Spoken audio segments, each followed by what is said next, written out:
Good morning. Welcome to the DFS Army YouTube channel. I'm Razzle11 or on Twitter, Razzle11Grinds. Going to take a look here at some Friday pitching options. That's April 21st. Looking like a solid 12-game slate for Friday night. Uh, we might lose a game. Kind of flip over here to the weather station at DFS Army, give you a preview of one of our tools. Um, the big one, the Minnesota game. I know you can't see it, it's kind of off the screen, but Washington, Minnesota, super cold, very strong PPD risk as of this morning. Great environment for pitching, but we might not be able to go there by the looks of the numbers. Cleveland is another one, so we could end up seeing just a 10-game slate by once it's all said and done. Cleveland looks more like an in-game delay risk than a PPD risk.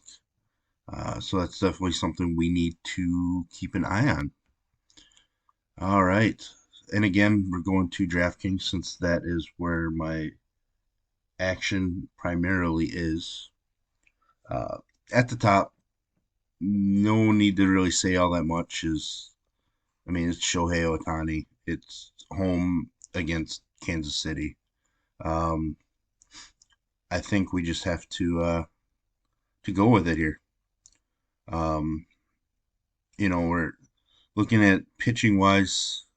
He's just been absolutely dominant so far this year.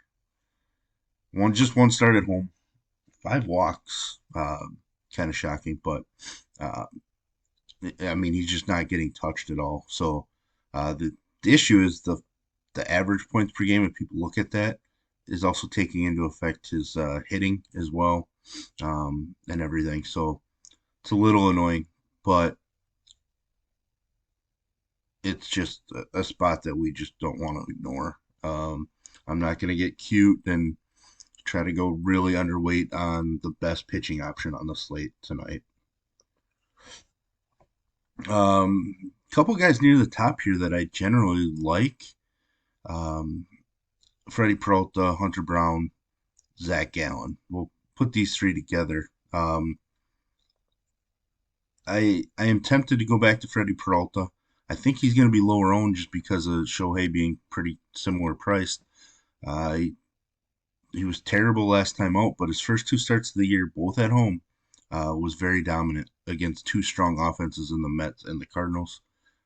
I'm not too worried about the Boston offense. I know they kind of blew up yesterday against the Twins, but I just don't think their offense is all that strong overall.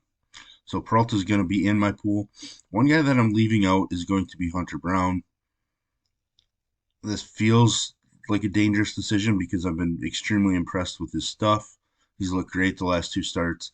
I'm just not going to take pitchers going into Atlanta and facing the Atlanta Braves offense. If Hunter Brown wins people to slate, I'll be happy for him because I do really think Hunter Brown has a bright future, but I just don't think tonight is the night to use him. Getting to Zach Gallen, if you've read a lot of my stuff over the last handful of years, you know that I am very high on Zach Gallen overall, and I will be using him tonight. He's throwing back-to-back gems after struggling to begin the year. One of those struggles to begin the year was against the San Diego team. So this isn't some slam dunk matchup, but he will be in my pool tonight. I just love the upside. He's put up over 70 DK points over his last 2 starts. One of the fades, again, is going to be Nola. I'm going to keep harping on it. I just don't think Nola and Wheeler are in for very strong seasons. We've seen over the years pitchers pitch deep into the postseason and just rack up innings. It takes longer and longer for them to kind of recover and get back to being themselves the following year as they get a little older. The young guys, like Julio Urias or Madison Bumgarner, who's been in the news, obviously, when he was 21 in the postseason. Like, these guys can bounce back a lot quicker. Nolan Wheeler are not 21-year-old arms. So I am going to continue the fade on Aaron Nola. This one, I'm a little worried about because Colorado away from home, not a very strong offense. So there definitely is a possibility of Nola waking up a bit, but I don't think at 9,400 it makes a ton of sense to me. I just don't see a reasoning for the big price jump, really. So I'm going to stay off of the Nola train. Excuse me. One guy that would have made my list for sure would be Molly, but the weather is really bad, so we're going to need some updates later today.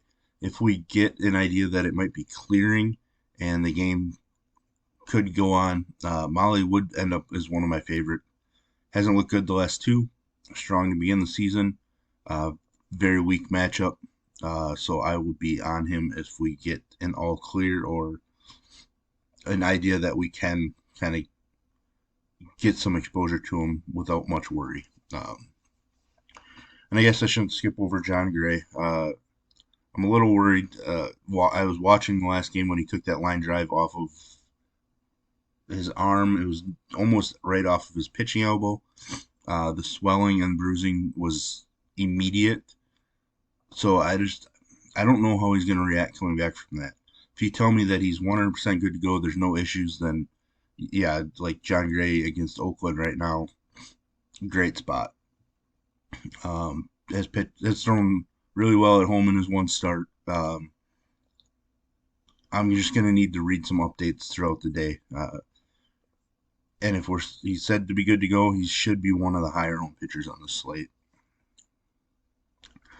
A couple guys here in the middle that I've normally been on, but I'm leaning towards getting off of. Bryce Elder looked great in his three starts. Wasn't spectacular against Kansas City, but that's okay. It's Houston, but at home, I'm not sure that I want to pick on Houston all that much. I know I have a little bit recently, but even the guys from Toronto, other than Gausman, I was off of in that series. Maybe it's a little hangover from traditional Houston teams, but I'm not sure that I want to go back to Elder yet. DeSclafani, a guy that I've used multiple times. I think he's a worthy GPP option even against the New York Mets team. I do have some worries because the Mets overall haven't been striking out, excuse me, a ton. But we just saw a couple days ago that they can strike out. So DeSclafani is an interesting GPP option for me. As we kind of scroll down, I don't know that we see any real value options that jump off the page. Which I don't know. I'm not a huge must jam in value options for pitching. I think you're better to find value options hitting that can do damage. But like Zach Plesac against Miami, I know this is another weather game. Plesac hasn't been great, but his one home start he was pretty dominant against a very tough Seattle squad. So 6,500 is a pretty solid price. Somebody that I probably could see myself ending up with a 10% share of in my MME build. So he is somebody that I definitely have my eye on. A lot of these guys we're going to have to kind of dig into more and more as the day goes on, see the lineups that are posted, and then it might be enough to sway me one way or the other. Tyler Wells is another similar guy. Came out, was dominant against Texas. Didn't allow a hit in 5 innings. Only struck out 2, but at 6,200 now, we don't need him to be an 8 strikeout guy. And he is facing Detroit, one of the weaker offenses in baseball. So maybe a 5 to 10% share of Tyler Wells. But, as we go below, I don't really know. The fantasy point per game crowd is going to see Noah Davis and realize that Philly was absolutely shut down by Feltner yesterday.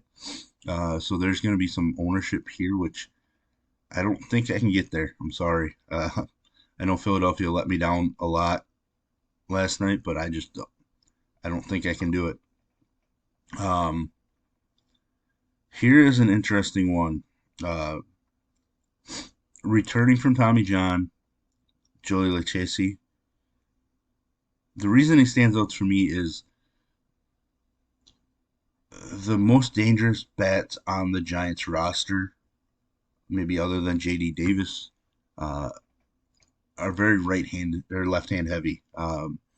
So you know, prior to them getting up Darren Ruff and going more splits centric, the Giants were striking out a ton against left-handed pitching. So at 5,400, I have to be interested. He made 3 starts at AAA. We see it right here, averaging over 5 innings per start, almost a K per inning. 5,400 seems very, very interesting to me. I'm gonna have to dig into some history. I'm big on BVP, park history, that sort of thing. But that is an interesting price point for a dart throw GPP SP2 that could be a 10 to 12% play for me. I, you know, I'm gonna prefer to live up at the top, but there's some guys down here to make some builds different. Like I wouldn't be shocked if I end up with a Lucchesi and Zach Plezak lineup, just to be different, because then it allows my stat combinations to be different, GPP wise. So there we have it. It's a little longer video than usual today. So again, thank you for checking out the content that I am providing. If you could hit the like button, drop a comment, let me know how things are going for you so far this MLB season. Hit the subscribe button, really helps DFS Army out, helps myself out. Promo code RAZ gets you 10% off your membership with us, and you can join us in Discord. I will put links in the description below. And as always, best of luck, everybody.